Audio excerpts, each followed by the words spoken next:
Hey y'all, thanks for watching. So I want to talk to y'all tonight about what I feel are the important takeaways and what everybody's kind of like overlooking with this impeachment inquiry hearing. Um, so for any of this to matter, any of these things that are being said in the hearings about the quid pro quo or the bribery or the extortion, however you want to look at this, I mean, we can get into that in a later video.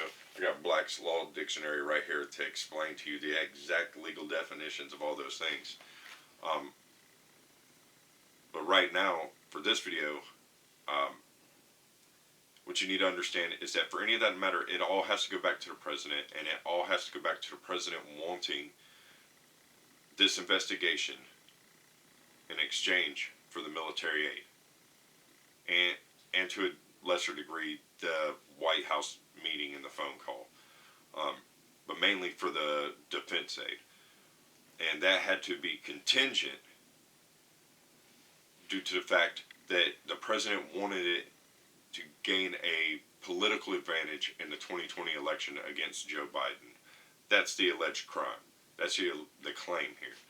Now, for any of that to even matter, there had to be a criminal intent, what the law calls mens rea, the criminal mind. You have to prove that Trump wanted the investigation not to root out corruption in Ukraine, like he keeps saying, but for the express purpose of getting dirt on Joe Biden to help him in the election. Now, how would you prove that? Well, you have to look at the facts. Facts are this, and what I think is the most important fact and is being overlooked is that a gentleman named Anton Gerashenko, who is the Deputy Minister of Internal Affairs for Ukraine, uh, he did an interview with the Daily Beast a while back, and it was reported on and re-quoted by the Washington Examiner at the end of September, so I'm not exactly sure when the Daily Beast article was. But anyways, he was quoted with saying that we do not investigate Biden in Ukraine since we have not received a single official request to do so. End quote. What that means is, and he goes on to say in that interview, is that they cannot open an investigation as part of the government without an official request from the U.S. government. And there has been no request from the U.S. government, so therefore there is no investigation into Biden. Now, we'll come back to that at the end of this because everything else is going to point to why that is so important. Now, you move next to Ambassador Sondland's testimony about 2 weeks ago before the Congress. And in his opening statements, what did he say here?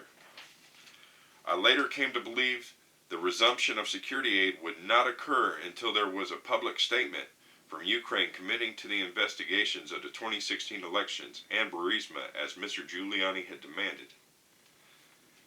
He said he had told Mr. Yermak, a top aide of President Zelensky, this. He went on to say that Mr. Giuliani, or otherwise, had never stipulated that there was a time that the investigation into the Bidens and Burisma needed to begin or end, only that it needed to be announced and to be announced publicly. You move on from there to the infamous phone call on July 25th. The one that the president calls perfect. Where, once again, Zelensky on the phone with the president says, we are ready to continue to cooperate for the next steps. Specifically, we are almost ready to buy more javelins from the United States for defense purposes.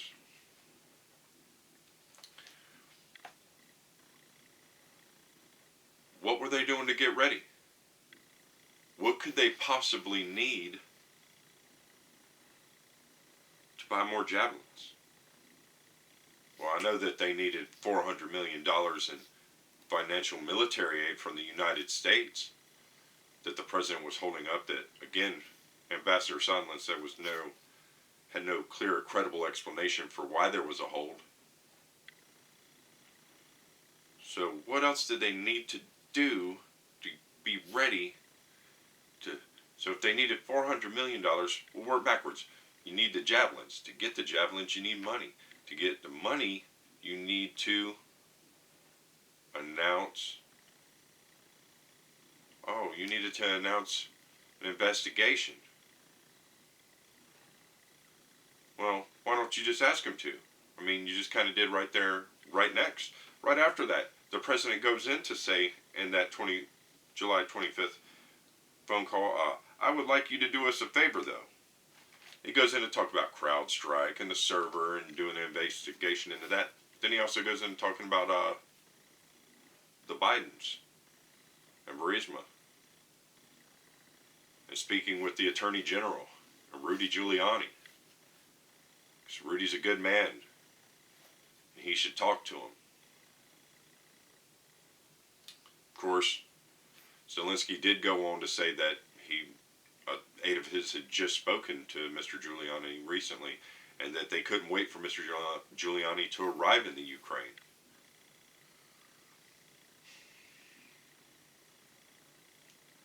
So my question is this.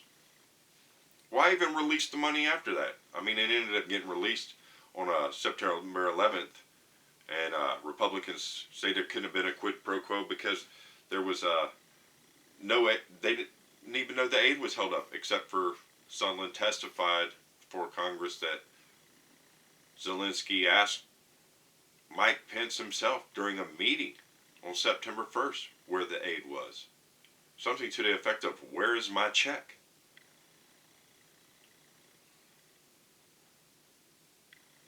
So again, I ask, if the corruption, according to the president, was so bad to hold up the aid from Ukraine, then why even give it to him in the end? I mean, heck, their military defense couldn't have been that necessary if the corruption was that bad to hold it up in the first place, right? I mean, that's kind of what Will Hurd said, the Republican representative from Texas. What did he go on to say? Ukrainians are in a hot war with Russia and holding their own. We could benefit from the experience of the Ukrainians, not the other way around. I think the Ukrainians would disagree, Mr. Hurd. Some people call Mr. Hurd a moderate Republican. I find that term insulting because I am a Republican. It's like saying a reasonable person. Like being just a Republican makes you unreasonable automatically. It's kind of insulting. I wish people stop saying it. Like centrist Democrat. I'm sure that they don't like that either. I don't know.